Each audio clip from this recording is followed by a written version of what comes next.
हे विघ्नहर्ता, हे प्रथम पूज्य गणेश, आप ही की कृपा से आज मैं अपना कार्य संपन्न करने में सक्षम हुआ, जिससे मैं सभी देवताओं के अस्त्र अपने भीतर समाहित कर उन्हें सुरक्षित कर सका।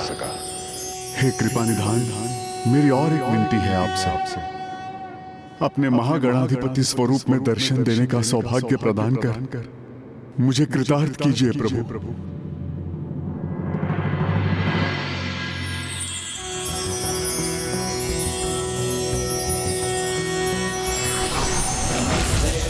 रूपाय विष्णु रूपाय ते नमः। नमस्ते रुद्ररूपाय करिरूपाय ते नमः। विश्वरूप स्वरूपाय नमस्ते ब्रह्मचारिणे। भक्तप्रियाय देवाय नमस्तुभ्यं विनायक। ॐ सिद्धिबुद्धि सहिताय महागणपतये नमः। आज मेरा मान, मेरी प्रतिष्ठा रखने के लिए आपको कोटि कोटि धन्यवाद प्रभु। एक अत्यंत संकट भरी स्थिति में देवताओं के दिव्य अस्त्रों को अनुचित हाथों में जाने से सुरक्षित करने का महत्वपूर्ण दायित्व निभाने के पूर्व आप मेरे नाम का स्मरण करना नहीं भूले। इसलिए मैं भी आपको आशीष देता हूँ कि आप पर कितनी भी विकट स्थिति की छाया क्यों न पड़ जाए, किंतु आप अपना संयम कभी नहीं खोएंगे।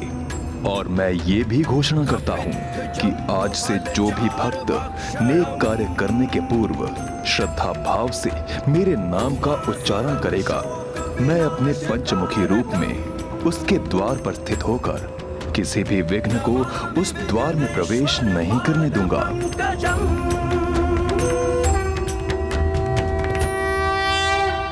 हाँ लंकेश, पार प्रसन्नता है कि मेरे पंचमुखी स्वरूप को ऐसे महान ऋषि का सहायक बनने का सौभाग्य प्राप्त हुआ। इसमें सौभाग्य तो जगत का ही था। इस घटना के उपरांत जगत वासियों को विपदाओं से सुरक्षित रहने का एक अद्भुत उपाय प्राप्त हो गया था, क्योंकि तब से ही कठिन समय आने पर आपके पंचमुखी रूप को अपने द्वार पर स्थापित कर समस्त विघ्नों से सुरक्षित कर लेते हैं। कठिन समय में यदि कोई अपनी शांति और संयम बनाए रखे तो उसके विघ्न तो स्वतः ही दूर हो जाते हैं। किंतु इंद्रदेव ऐसा कहां कर सके, इसलिए अब उनके विघ्न भी बढ़ने वाले थे। ऋषि दधीची ने उन्हें गुरु बृहस्पति के समक्ष भेजकर उनसे क्षमा याचना कर क्रोध शांत करने भेजा था, किंतु शनि दृष्टि के प्रकोप के कारण देवराज इंद्र ने उन्हें एक भूल कर दी।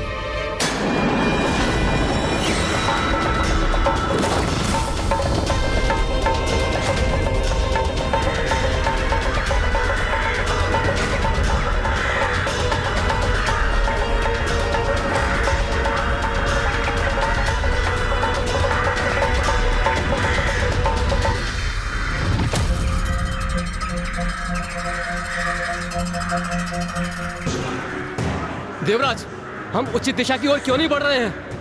स्मरण कीजिए, देवगुरु बृहस्पति का आश्रम तो इस ओर है। इंद्रदेव, आपको आपके वचन के अनुसार देवगुरु बृहस्पति जी का क्रोध शांत कर उनसे क्षमा मांगकर उन्हें वापस लौटाना है। मैंने ये वचन दिया था कि देवगुरु के पद को कभी रिक्त नहीं रहने दूंगा, किंतु उसका अर्थ यह नहीं था कि उस स्थान पर गुरु बृहस्पति पुनः स्थित होंगे। मेरे विचार से ऋषि विश्वरूप ही देवगुरु पद के लिए सर्वथा योग्य है।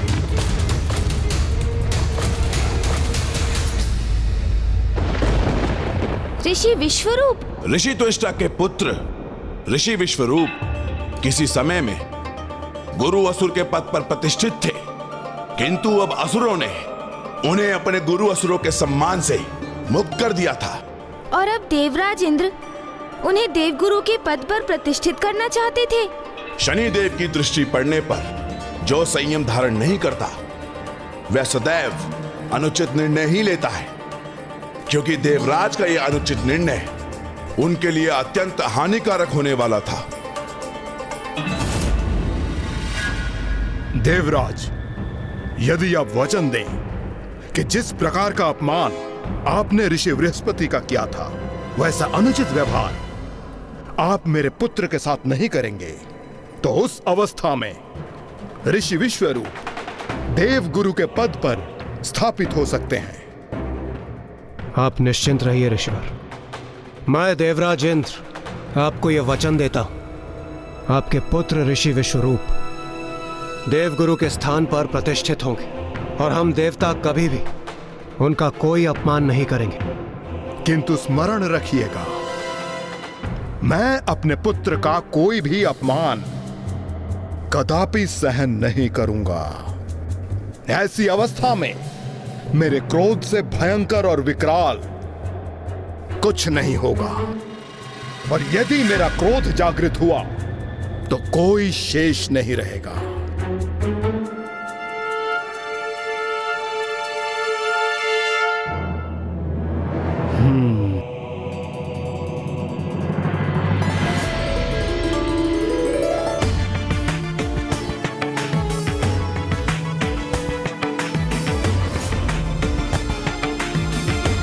प्रणाम गुरुवर।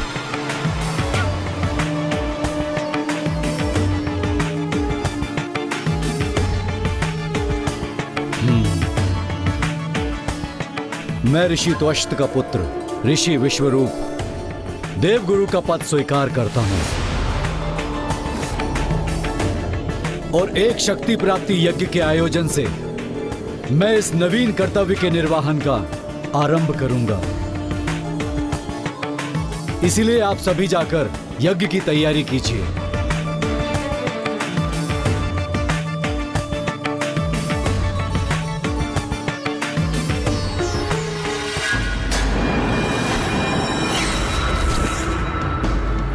मैं गुरु इनका बनूंगा और लाभ असुरों का होगा। असुरों का लाभ होगा? उनके इस कथन से ऋषि विश्वरूप का क्या अर्थ था?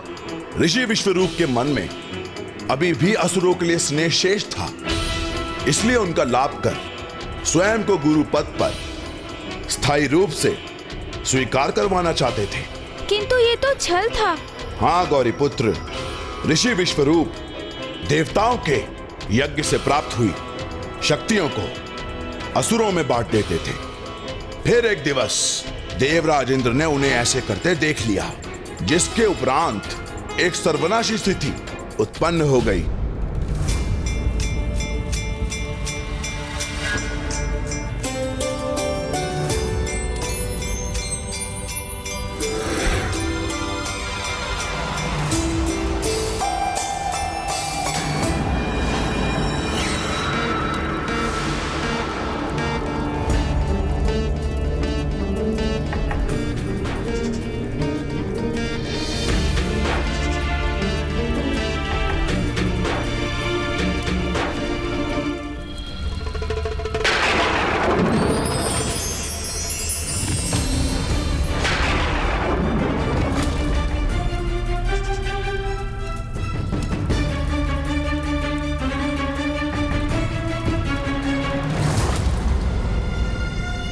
ये गुरुदेव इस यज्ञ कलश को लेकर कहाँ जा रहे हैं? मुझे स्वयं जाकर देखना चाहिए।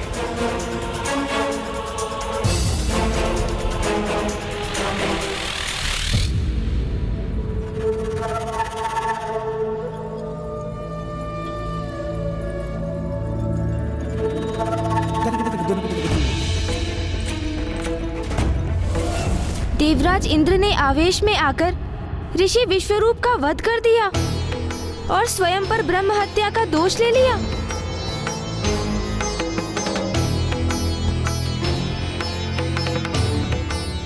और वहीं दूसरी ओर ऋषि त्वष्टा ने आक्रोश में आकर अपना नियंत्रण ही खो दिया था। इंद्रदेव द्वारा उनकी पुत्र की हत्या जो हुई थी, तो अपने पुत्र का वध का प्रतिशोध लेने के लिए उन्होंने अपनी क्रोधाग्नि से एक भयानक पुत्र को जन्म दिया।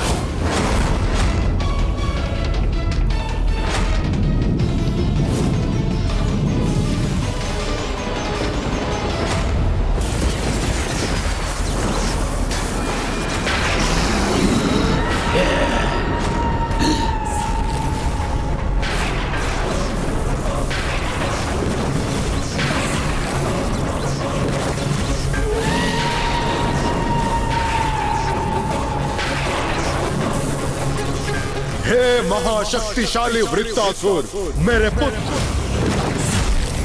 जाओ जाकर देवराज इंद्र का विनाश करो, और जब तक वो तुम्हारे समक्ष उपस्थित ना हो, इस संसार में अपनी विनाश लीला का आतंक स्थापित कर दो।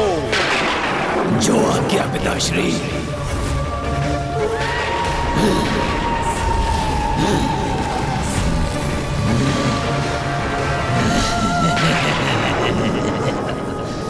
देवराज इंद्र, आपको तो मैं अवश्य नष्ट करूंगा, किंतु उसके पूर्व ये पूरी सृष्टि मेरे आतंक से कंपित हो जाएगी।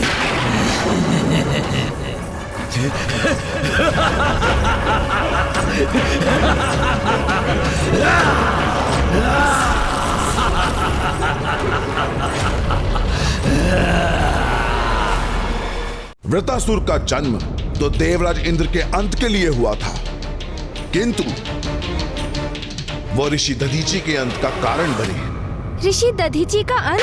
हाँ शिवनंदन, वृत्तासुर के कारण ऋषि दधीची को अपने जीवन का त्याग करना पड़ा, वो भी अपने पुत्र पिप्लाद के जन्म के पूर्व।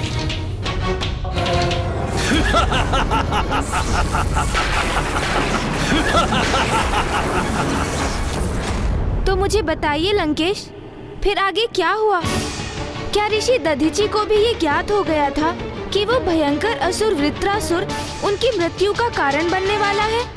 नहीं शिवनंदन, अभी तक ऐसा नहीं हुआ था। शनिदेव उन्हें बार बार संकेत देकर अपनी दृष्टि के प्रति संकेत अवश्य देते हैं, जिनमें से कुछ इंद्रदेव के समान भयभीत होकर भूल पे भूल करते जाते हैं, और कुछ ऋषि दधीची के समान संकेतों को स्वीकार कर स्वयं को और दृढ़ कर लेते हैं।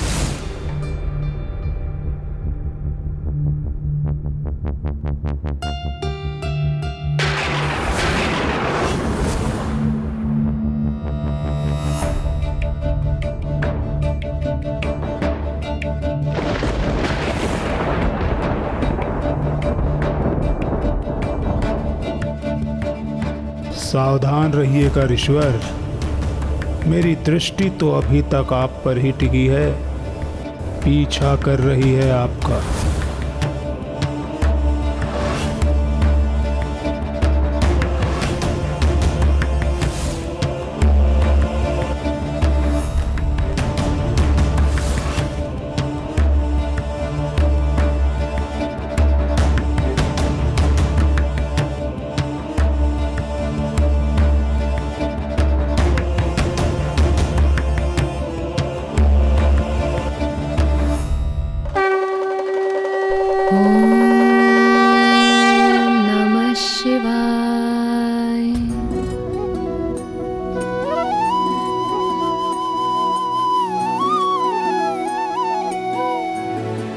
स्वामी, सभी व्यवस्था आप स्वयं ही करेंगे क्या? आश्रम को सज्जित करने का कार्य तो आप अपने शिष्यों से भी करवा सकते हैं। देवी, 2-1 दिवसों में स्वयं प्रभु महादेव हमारी संतान बनकर शिशु रूप में हमारे गृह में पधारने वाले हैं, इसलिए उनके सम्मान में अपने गृह को सज्जित करने का सौभाग्य तो मैं स्वयं प्राप्त करूंगा।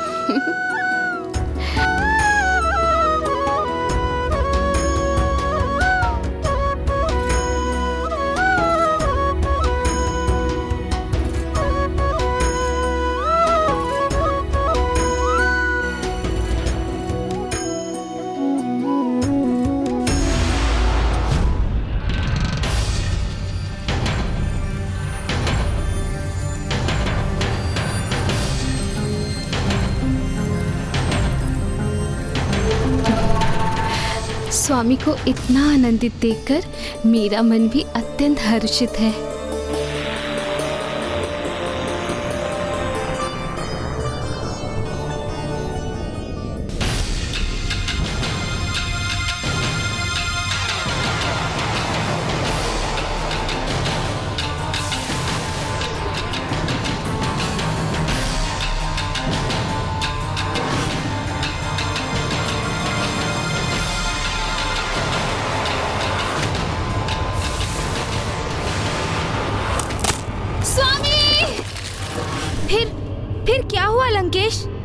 फिर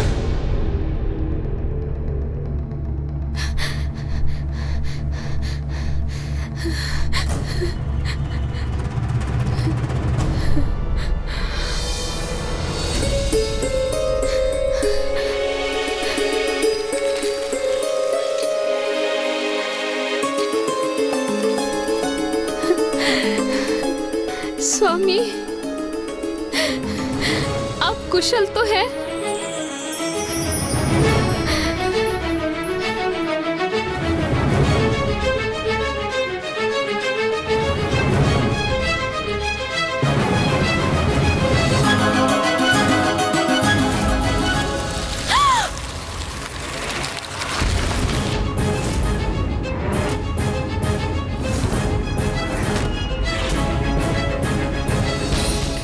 स्वामी,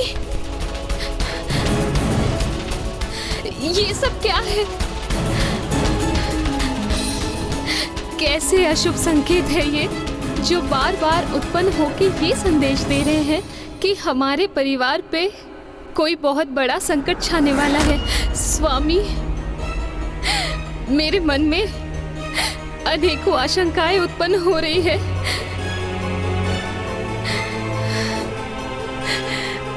भावी संकटों के संकेत पाकर उनके प्रति सचेत रहना तो सर्वथा उचित है देवी, किंतु उनसे भयभीत होना उचित नहीं है। ये चाहे कैसे भी संकट हो, किसी का भी प्रभाव हो, हम एक साथ रहकर ही उनका सामना करेंगे। और मैं पुनः कह रहा हूं, जिस गृह में स्वयं महादेव शिशु के रूप में प्रकट होने वाले हों, वहां तो वैसे भी किसी भय का औचित्य ही नहीं।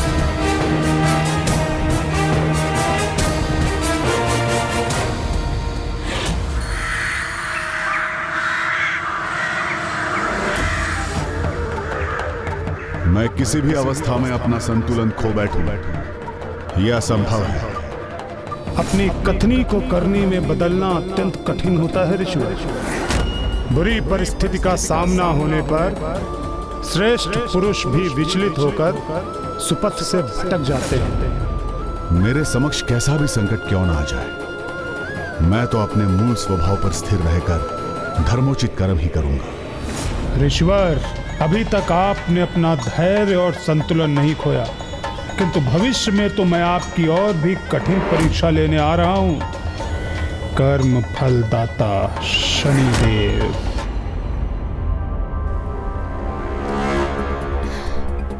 ऋषि दधीचि के समक्ष आने वाले प्रत्येक संकटों का सामना करने के लिए तत्पर थे, पर उन्हें ज्ञात नहीं था कि वह संकट किस रूप में आने वाला है। और उधर देवराज इंद्र भी वृत्रासुर के लिए तैयार नहीं थे, जो स्वर्गलोक पे महासंकट बन के छाया हुआ था। वृत्रासुर ने देवराज इंद्र को अपने समक्ष आने की चुनौती दी थी।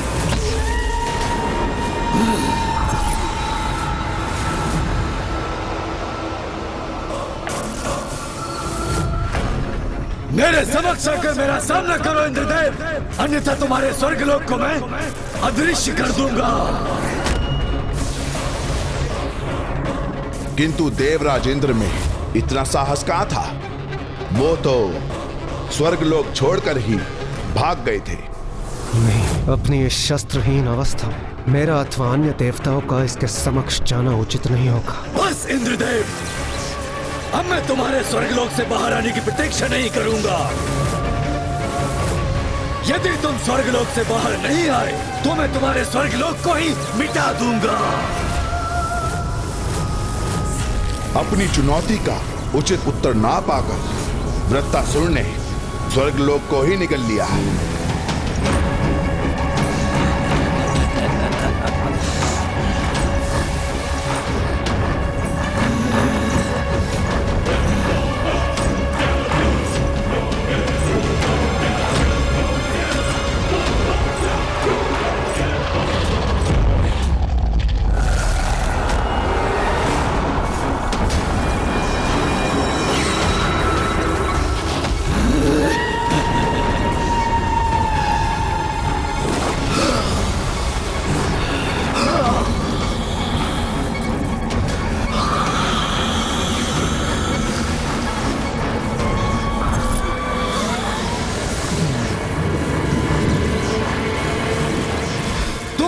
ब्रह्मांड के किसी भी स्थान पर क्यों न छुप जाओ इंद्रदेव, तुम्हें मुझसे कोई भी सुरक्षित नहीं बचा सकता, क्योंकि जिस प्रकार मैंने स्वर्ग लोक को निगला है उसी प्रकार मैं पूरे ब्रह्मांड को निगल जाऊंगा, कुछ भी शेष नहीं बचेगा।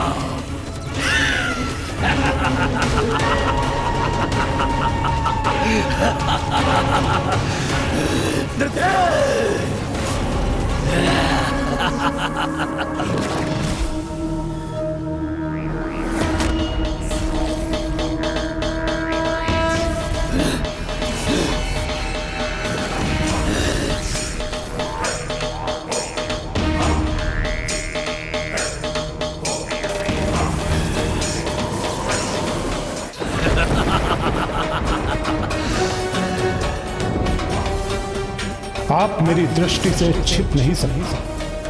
मेरी दृष्टि सभी के लिए समान है, इसके प्रभाव से कोई नहीं बच सकता। बस गुरुदेव, यदि आप देव गुरु हैं तो मैं भी देवराज हूं, और इस प्रकार के शब्द आपके मुख से शोभा नहीं देते। मैं संपूर्ण सभा के समक्ष देव गुरु पद का परित्याग करता हूं। इंद्रदेव, ऋषि दधीची को दिए गए वचन को भूलना उचित नहीं है। आपको आपके वचन के अनुसार देवगुरु बृहस्पति जी का क्रोध शांत कर उनसे क्षमा मांगकर उन्हें वापस लौटाना है। किंतु उसका अर्थ ये नहीं था कि उस स्थान पर गुरु बृहस्पति पुनः स्थित होंगे। देवराज इंद्र के साथ छल किया है आपने। इसका उचित दंड आपको अवश्य प्राप्त होगा। सत्य है, जब शनि की दृष्टि किसी पर पड़ती है तो उसे संपूर्ण संयम और सूझबूझ के साथ प्रत्येक परिस्थिति का सामना करना चाहिए। किंतु मैंने जो किया वो सर्वथा विपरीत था। मुझे अभी और इसी क्षण सर्वप्रथम अपनी प्रथम भूल को सुधारना चाहिए।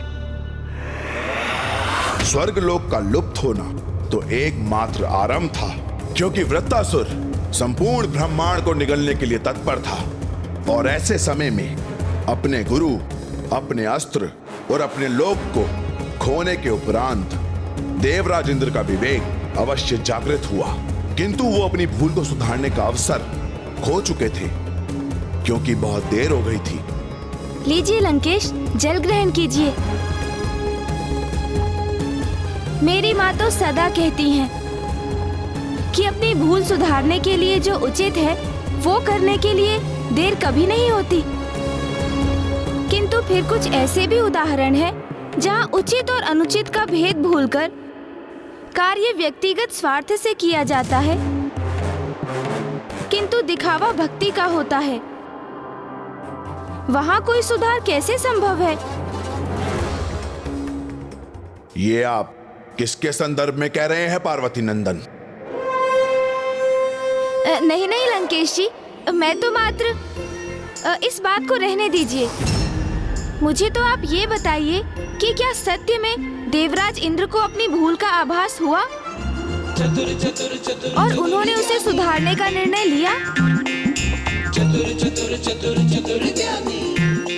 हाँ गौरी पुत्र, अपनी भूल को सुधारकर देवराज इंद्र अपने एक स्वार्थ को सिद्ध करना चाहते थे, और उनकी अपेक्षा उस समय सर्वथा निराधार प्रमाणित होने वाली थी।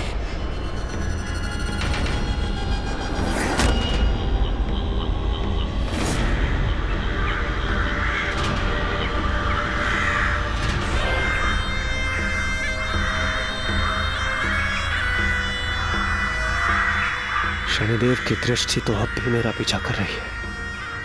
मुझे उनसे विनती करनी चाहिए कि वो मुझे अपनी दृष्टि के प्रकोप से मुक्त कर दे।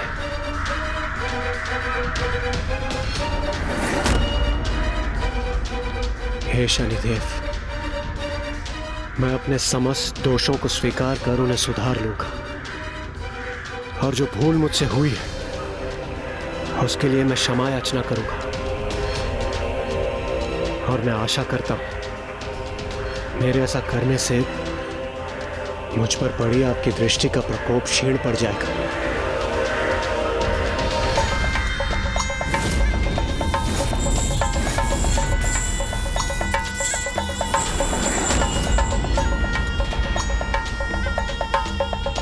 इतनी भूल करने के उपरांत भी आप ये अपेक्षा करते हैं कि आप पर मेरी दृष्टि का प्रभाव कम होगा? नहीं इंद्रदेव, ऐसा कदापि नहीं होगा। मैं आप पर अपनी दृष्टि का प्रभाव कम नहीं करूंगा। आपके कर्मों का फल तो अब आपके समक्ष आकर ही रहेगा। आपकी भूलों के कारण वृत्तासुर जैसा महासंकट उत्पन्न हुआ है, जिससे निपटने का उपाय अब आपको ही ढूंढना होगा। आपकी भूलों के कारण वृत्तासुर जैसा महासंकट उत्पन्न हुआ है। शनिदेव की दृष्टि का प्रभाव तो देवराज इंद्र पर पड़ना ही था, किंतु और भी अधिक दुखद ये था कि देवराज इंद्र से हुई इस भूल का परिणाम अब स्वर्गलोक सहित शेष देवगणों को भी सहना पड़ रहा था। मात्र स्वर्ग नहीं गणेश जी, वृत्तासुर तो अब संपूर्ण सृष्टि को निगलने के लिए तत्पर था, एवं कोई भी देवता अपने दैविक अस्त्रों से भी उसका सामना करने में सक्षम नहीं था।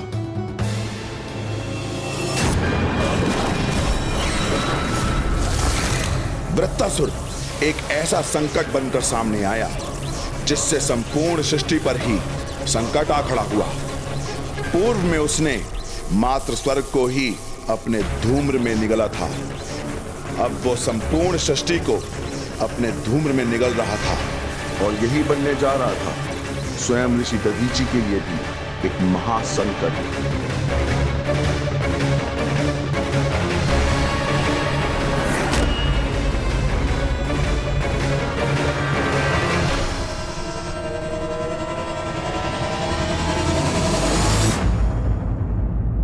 कभी कभी एक व्यक्ति से हुई भारी भूल का परिणाम कई अन्य जनों को एक साथ भुगतना पड़ता है, इसलिए हमें इसके प्रति सावधान रहना चाहिए।